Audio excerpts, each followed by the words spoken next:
핀란드 대통령은 문재인 대통령과 전화 통화를 갖고 코로나19 극복을 위한 양국의 협력, 국제 공조 방안 등을 협의했다고 좀 전해졌고요. 알려졌고요.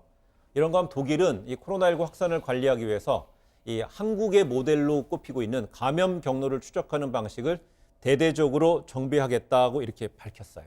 네, 핀란드 같은 경우는 굉장히 우리나라와 지금 협조가 잘 되고 있는 나라 중에 네. 하나로 꼽히는데요. 특히 핀란드의 코로나 바이러스 검체 샘플을 비행기로 실어 와서 우리 임상연구소에서 진단 검사를 하고 있을 만큼 굉장히 네. 협력이 잘 되고 있습니다.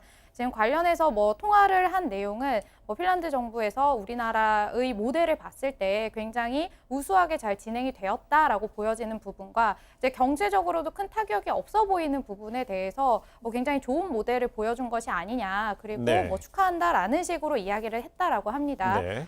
이제 문 대통령 같은 경우는 한국이 코로나 대응에 성공한 점이 있다면 빠르게 많은 인원을 진단 검사를 해서 확진자를 격리 조치를 하고 그리고 정보를 투명하게 공개를 해서 국민들의 자발적 참여를 이끌어낸 점이다라고 답을 했다라고 하거든요. 네. 이제 앞으로도 핀란드와 우리나라 사이에 코로나를 이겨내기 위한 이런 협조가 조금 더 돋보이지 않을까라는 부분이고요. 네. 이제 독일의 경우는 사실 독일은 이달 초까지만 해도 확산이 통제가 안 되면서 너무나 많은 양성 확진자들이 나왔습니다. 특히나 이제 21일 오후 기준으로 봤을 때는 누적 확진자가 14만 8천 명이었거든요.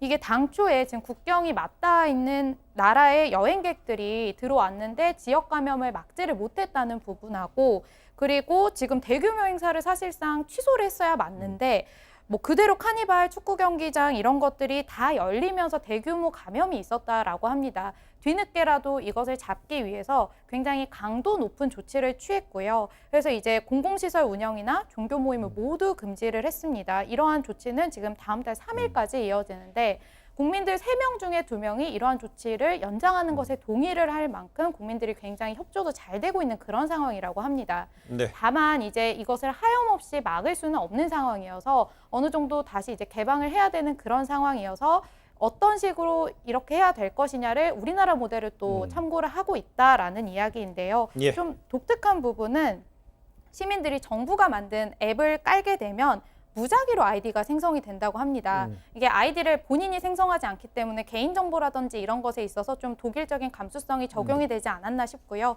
이제 접촉한 사람들이 바로 이게 블루투스로 아이디가 공유가 되고 이것에 대해서 나중에 확진 판정이 되면은 누가 접촉을 했는지 바로 알 수 있도록 이런 식으로 해서 앞으로의 대응을 해나갈 방침이라고 합니다. 알겠습니다.